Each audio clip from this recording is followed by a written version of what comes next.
welcome to Vedantu Malayalam channel. എല്ലാവർക്കും Vedantu Malayalam ചാനലിലേക്ക് സ്വാഗതം. യെസ്, അപ്പം ഇന്ന് നമ്മൾ ഡീൽ ചെയ്യുന്നത് എന്തായിരുന്നു?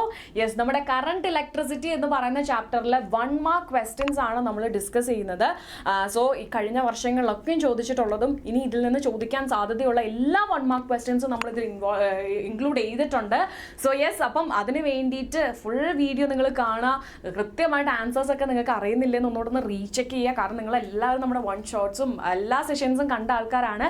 സോ യെസ്, അപ്പം തീർച്ചയായിട്ടും വളരെയധികം യൂസ്ഫുൾ ആയിരിക്കും. അതുകൊണ്ട് തന്നെ ലൈക്ക് ചെയ്ത് ഷെയർ ചെയ്ത് സബ്സ്ക്രൈബ് ചെയ്തിരിക്കുക. 15 ഡേയ്സ് ചാലഞ്ചിൽ നമ്മൾ ഒരുപാട് കാര്യങ്ങൾ നമ്മൾ പഠിക്കുന്നതായിരിക്കും.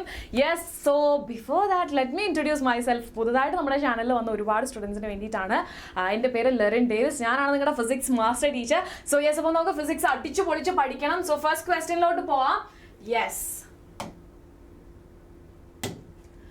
you are given 3 resistance, 1 ohm, 2 ohm, 3 ohm. Draw a figure to show how you will combine them to get an equivalent resistance of 6/11 ohm. So നമുക്കറിയാം, ഇവിടെ നമ്മൾ നോക്കിയിട്ടുണ്ടെങ്കിൽ ഇതൊരു സീരീസ് കോമ്പിനേഷൻ ആണെന്ന് വിചാരിക്കുക. സീരീസ് കോമ്പിനേഷൻ ആണെന്നുണ്ടെങ്കിൽ എത്രയാണ് വാല്യൂ കിട്ടുക, അല്ലെങ്കിൽ പാരലൽ കോമ്പിനേഷൻ ആണ് എത്രയാണ് കിട്ടുക. സോ ദെൻ നമുക്ക് കിട്ടും എന്താണ്? യെസ്, നമ്മൾ പാരലൽ കോമ്പിനേഷനിലാക്കി കഴിഞ്ഞപ്പം നമുക്ക് എത്രയാണ് കിട്ടിയത്? 6/11 ആണ് എഫക്റ്റീവ് റെസിസ്റ്റൻസ് എന്ന് പറയുന്നത്. സോ പാരലൽ ആണ് നമുക്ക് മനസ്സിലായി. അങ്ങനെയാണെങ്കിൽ നേരെ നമുക്ക് എന്ത് ചെയ്യാം? വരയ്ക്കാം, പാരലലായിട്ട് തന്നെ വരയ്ക്കാം. ഇനി ഇവിടെ തന്നെ 1 ohm വരണമെന്നുണ്ടോ, രണ്ടാമത് 1 ohm വന്നു കഴിഞ്ഞാൽ ഒരു പ്രശ്നമില്ല. അങ്ങനത്തേലൊന്നും ഒരു പ്രശ്നമില്ല. പാരലൽ ആയിരിക്കും കണക്ഷൻ എന്ന് പറയുന്നത്. അതെന്തുകൊണ്ടാണ്? യെസ്, നമ്മൾ ഇഫക്റ്റീവ് അല്ലെങ്കിൽ ആർ ഇക്വാലന്റ് എന്ന് പറയും. നമ്മൾ നോക്കി കഴിഞ്ഞപ്പോൾ നമുക്ക് കിട്ടി എന്താണ്? യെസ്, 6/11 ohm ആണെന്നുള്ളത് നമുക്ക് കിട്ടി. ഓക്കെ അല്ലേ? ഇനി a uniform metallic wire of resistivity rho is stretched to double its length. Okay, ഒരു യൂണിഫോം മെറ്റാലിക് വയർ ആണ്. അതിന്റെ റെസിസ്റ്റിവിറ്റി എന്ന് പറയുന്നത് എന്താണ്? റോ ആണ്. ഓക്കെ, നമ്മൾ ഓൾറെഡി പഠിച്ച കാര്യമാണ് അല്ലെ? ഇനി അതെന്താ ചെയ്തത്? Yes, stretched to its length. Okay, അതിന്റെ ലെങ്ത് നമ്മൾ സ്ട്രെച്ച് ചെയ്തു. ദെൻ ആ സ്ട്രെച്ച് ചെയ്ത് എത്രയാണ്? യെസ്, ഇപ്പൊ L ആയിരുന്നത് എന്തായി? 12 ആയിട്ട് മാറി. The resistivity of the elongated wires. നമ്മുടെ അടുത്ത് ചോദിച്ചിട്ടുള്ളത് എന്താണ് റെസിസ്റ്റിവിറ്റിക്ക് ഉണ്ടാവുന്ന മാറ്റമാണ് നമ്മുടെ അടുത്ത് ചോദിച്ചിട്ടുള്ളത്. അപ്പം എന്തായിരിക്കും? New resistivity will be rho. Okay, unchanged ആയിരിക്കും. എന്തുകൊണ്ടാണ്? Because it is a property of a conductor which is independent of wire dimensions. Okay, നേരെ പോയിട്ട് നമ്മൾ എന്താ ചെയ്യുന്നത്? മിക്കവാറും നമ്മൾ ചെയ്യാൻ പോകുന്നത് എന്താണ്? യെസ്, L-ന് 12 കൊടുത്ത് സബ്സ്റ്റിറ്റ്യൂഷൻ ആയിരിക്കും നമ്മൾ ചെയ്യുന്നത്. അങ്ങനെയാണോ വേണ്ടത്? അല്ല. നമ്മൾ നോക്കുകയാണെന്നുണ്ടെങ്കിൽ റെസിസ്റ്റിവിറ്റി എന്ന് പറയുന്നത് എന്തിനെ ഡിപ്പെൻഡ് ചെയ്യുന്നില്ല?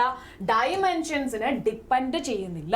ഓക്കെ, സോ 1 മാർക്ക് ക്വസ്റ്റ്യൻസ് വരാനുള്ള സാധ്യതയുണ്ട്. നമ്മൾ നോക്കിയിട്ടുണ്ടെങ്കിൽ 2019-20 ഓണം എക്സാമിന് ചോദിച്ചിട്ടുള്ള ക്വസ്റ്റ്യൻ ആണ്. ഓക്കെ, ഇനി next write down the colour code. As of now നമുക്ക് കളർ കോഡ് ഇല്ല, അതുകൊണ്ട് നമുക്ക് അത് സ്കിപ്പ് ചെയ്യാം.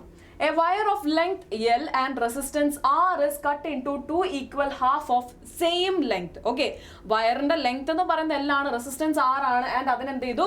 ഈക്വൽ ആയിട്ട് 2 പാർട്ട് ആക്കിയിട്ട് വെച്ചു. The resistance of each half will be എന്തായിരിക്കും? യെസ്, 2R ആയിട്ട് മാറും. ഓക്കെ, 2R ആയിരിക്കും നമ്മുടെ ഫൈനൽ റിസൾട്ട് എന്ന് പറയുന്നത്. കാരണം എന്താണ്? R is proportional to L/A ആണ് നമുക്കറിയാം. സോ നമ്മൾ നോക്കി കഴിഞ്ഞപ്പോൾ നമുക്ക് കിട്ടി R' എന്ന് പറയുന്നത്, അതായത് പുതിയ റെസിസ്റ്റൻസ് എന്ന് പറയുന്നത് എന്തിനായിരിക്കും? അല്ലെങ്കിൽ ഓരോന്നിന്റെയും 2 ഹാഫ് ആക്കി അതിന്റെ റെസിസ്റ്റൻസ് എന്ന് പറയുന്നത് എന്തായിട്ട് മാറും? 2R ആയിട്ട് മാറും. Next question. The resistance of a wire can be expressed in the unit of yes V/Ampere. Okay, yes. ഇനി നെക്സ്റ്റ് പറയുന്നത് mobility is denoted by. Simple ആണല്ലേ, നമ്മൾ ഒരുപാട് പ്രാവശ്യം പറഞ്ഞതാണ്, തെറ്റിക്കരുത്. മ്യൂ ആണ്. ഓക്കെ, മ്യൂ എന്ന് പറഞ്ഞിട്ടുണ്ടെങ്കിൽ എന്താണ്? ദാറ്റ് ഈസ് VD/E ആണ്. ഓക്കെ, സോ ഇത് മൊബിലിറ്റി റിലേറ്റ് ചെയ്തിട്ട് 1 മാർക്ക് ക്വസ്റ്റ്യൻസ് പലപ്പോഴും കണ്ടിട്ടുണ്ട്. കാരണം ചിലരൊക്കെ എന്താ പറയുക, ഇഗ്നോർ ചെയ്യുന്ന ഒരു ചെറിയൊരു ടോപ്പിക്കാണ്. ചിലർക്ക് അത് എന്താണെന്ന് പോലും മനസ്സിലായിട്ടുണ്ടാവില്ല. നമ്മുടെ ക്ലാസ്സസ് 1 ഷോട്ടൊക്കെ കണ്ടുപിടിച്ചിരിക്കുന്ന ആൾക്കാരായതുകൊണ്ട് തന്നെ എന്താണ്, നമുക്കിതൊക്കെ കൃത്യമായിട്ട് അറിയാം അല്ലേ? യെസ്. ഇനി കറണ്ട് ഡെൻസിറ്റി എന്ന് പറയുന്നത് എന്താണ്? നമ്മൾ ക്ലാസ്സിൽ റിപ്പീറ്റഡ് ആയിട്ട് പറഞ്ഞിരുന്നു. എന്താണ്? It's a vector quantity. ഇനി next one, state true or false. The total resistance in the series combination is more than the greatest resistance in the circuit. That is a true statement. ഇനി the opposition offered by the electrolyte of the cell to flow the current through itself is known as. നമ്മൾ പറഞ്ഞിരുന്നു സെല്ലിൽ എന്തൊക്കെയുള്ളത്? ഒരു EMF source ഉണ്ട്, ഒരു resistance ഉണ്ട് അല്ലേ? ആ റെസിസ്റ്റൻസ് പ്രൊവൈഡ് ചെയ്യുന്ന ആരൊക്കെയാണ്? ഇലക്ട്രോലൈറ്റും ഇലക്ട്രോഡ്സും ആണ് അത് പ്രൊവൈഡ് ചെയ്യുന്നത്. കാരണം എന്തുകൊണ്ടാണ്? യെസ്, അവിടെ എന്ത് ചെയ്യുന്നുണ്ട്? ചാർജസ് ഫ്ലോ ചെയ്യുന്നുണ്ട്. അപ്പൊ അങ്ങനെയാണെന്നുണ്ടെങ്കിൽ അതിനെ നമ്മൾ വിളിക്കുന്ന പേരെന്തായിരുന്നു?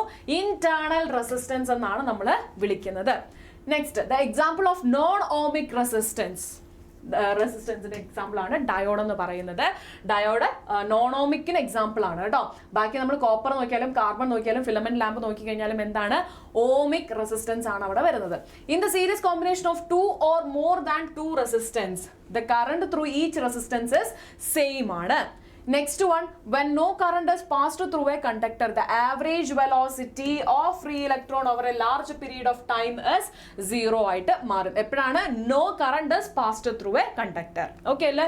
ഇനി next one, write the relation between the terminal voltage V in form of E, I and R, where E is the EMF of the cell, R is the internal resistance. നമ്മൾ പഠിച്ച കാര്യം അല്ലേ?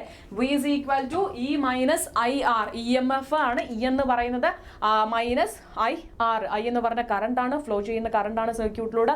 R എന്ന് പറഞ്ഞിട്ടുണ്ടെങ്കിൽ internal resistance ആണ്. V ആണ് terminal voltage എന്ന് പറയുന്നത്.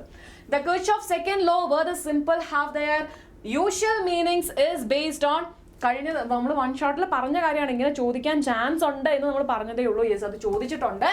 കൺസർവേഷൻ ഓഫ് എനർജി ബേസ് ചെയ്തിട്ടാണ് സെക്കൻഡ് റൂൾ എന്ന് പറയുന്നത്. And EMF of a cell എന്താണെന്നാണ് ചോദിച്ചിട്ടുള്ളത്. Maximum potential difference between the terminals of cell when no current is drawn from the cell. Okay, EMF നമ്മൾ ഇന്നലെ പഠിച്ചിരുന്നു. അതായത് നമ്മുടെ വൺ ഷോട്ട് പറഞ്ഞപ്പോൾ നമ്മൾ പഠിച്ചിരുന്നു. അതെന്താണ്, മാക്സിമം പൊട്ടൻഷ്യൽ ഡിഫറൻസ് ആണ് അല്ലേ.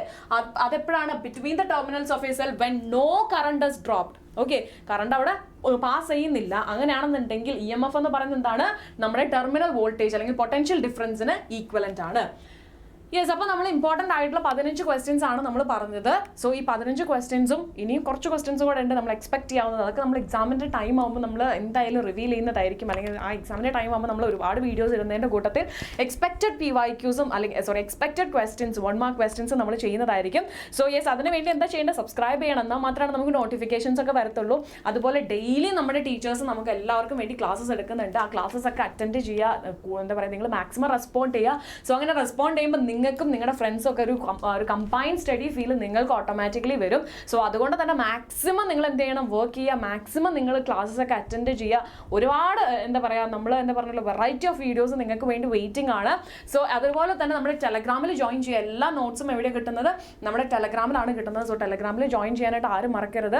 നിങ്ങൾക്ക് ഡിസ്ക്രിപ്ഷൻ ബോക്സിൽ ലിങ്ക് ഉണ്ട്. ഇനി അതല്ലെങ്കിൽ നിങ്ങൾക്ക് എവിടെ കിട്ടുന്നത്, നേരെ ടെലഗ്രാമിൽ പോയിട്ട് വേദാന്തു മലയാളം എന്ന് സെർച്ച് ചെയ്താൽ മതി. അപ്പോൾ നിങ്ങൾക്ക് വേദാന്തു മലയാളത്തിൻ്റെ ടെലഗ്രാം ചാനലിൽ ജോയിൻ ചെയ്യാൻ പറ്റും. നോട്ട്സ് ഒക്കെ അവിടെ റെഡിയാണ്. ഓക്കെ, ദെൻ ഓൾസോ പറയാനുള്ളത്, നമ്മുടെ വീഡിയോ യൂസ്ഫുൾ ആയി തോന്നുവാണെങ്കിൽ ലൈക്ക് ചെയ്യാനും ഷെയർ ചെയ്യാനും മറക്കരുത്. ഫ്രണ്ട്സിനൊക്കെ ഷെയർ ചെയ്ത് കൊടുക്കുക. അതുപോലെ നമ്മുടെ ലൈവ് സെഷൻസ് നടക്കുന്നത് 5 മണിക്കോ 6 മണിക്കൊക്കെയാണ്. സോ ഫ്രണ്ട്സിനൊക്കെ പെട്ടെന്ന് വിളിച്ചു കൊണ്ടുവന്ന് പഠിപ്പിക്കാനും കൂടെ നോക്കുക. ആൻഡ് ഓൾസോ നമ്മുടെ ചാനൽ ഇതുവരെ അറിയാത്തവരുണ്ടെങ്കിൽ, കാരണം വേദാന്തു എന്ന് പറയുന്ന ബ്രാൻഡ് നോർത്തിൽ മാത്രം അല്ലെങ്കിൽ ഹിന്ദിയിൽ മാത്രം ക്ലാസ്സസ് ഉള്ള ഒരു ചാനൽ എന്നാണ് എല്ലാവരുടെയും ഒരു തോട്ട് പ്രോസസ്സ്. നമ്മുടെ മലയാളത്തിൽ വന്നത് ഒരുപാട് പേര് അറിഞ്ഞിട്ടില്ല. സോ അതുകൊണ്ട് തന്നെ മാക്സിമം നിങ്ങൾ വേണം നമ്മുടെ ചാനലിനെ പ്രൊമോട്ട് ചെയ്യാനായിട്ട്. അപ്പോൾ നിങ്ങൾ പ്രൊമോട്ട് ചെയ്യുന്നതിന് അല്ലെങ്കിൽ നിങ്ങൾ സപ്പോർട്ട് ചെയ്യുന്നതിനനുസരിച്ച് നമ്മൾ ഒരുപാട് കാര്യങ്ങളൊക്കെ ആയിട്ട് വരുന്നതായിരിക്കും. ആൻഡ് ഒരുപാട് നമുക്ക് പോസിറ്റീവ് കമൻസ് കിട്ടുന്നുണ്ട്. ഒരു ചെറിയ കാലയളവ് കൊണ്ട് നിങ്ങളിൽ ഒരുപാട് സ്നേഹം ഞങ്ങൾക്ക് കിട്ടി, സപ്പോർട്ട് ഞങ്ങൾക്ക് കിട്ടി. ഇനിയും ഫ്യൂച്ചറിൽ നമ്മളത് പ്രതീക്ഷിക്കുന്നുണ്ട്. സോ അത് ഇരട്ടി ആവട്ടെ എന്ന് മാത്രമാണ് പ്രാർത്ഥിക്കുന്നത്. സോ യെസ് ഗൈസ്, സബ്സ്ക്രൈബ് ചെയ്ത് വെയിറ്റ് ചെയ്തിരിക്കുക. അതുപോലെ തന്നെ നിങ്ങളുടെ ഫീഡ്ബാക്സ് വളരെയധികം ഞങ്ങൾ വാല്യൂ ചെയ്യുന്നുണ്ട്. എന്തൊക്കെയാണോ നിങ്ങൾക്ക് വേണ്ടത്, എങ്ങനെയൊക്കെയാണോ ക്ലാസ്സസ് വേണ്ടത്, അതൊക്കെ നിങ്ങൾ പറയുകയാണെന്നുണ്ടെങ്കിൽ അതിനനുസരിച്ച് നമ്മൾ ചെയ്യുന്നതായിരിക്കും. എല്ലാ ടീച്ചേഴ്സും നിങ്ങൾക്ക് വേണ്ടി വെയിറ്റിംഗ് ആണ്, നിങ്ങളുടെ റെസ്പോൺസിന് വേണ്ടി വെയിറ്റിംഗ് ആണ്. So stay tuned to Vedantu Malayalam channel for more videos and updates. Bye bye.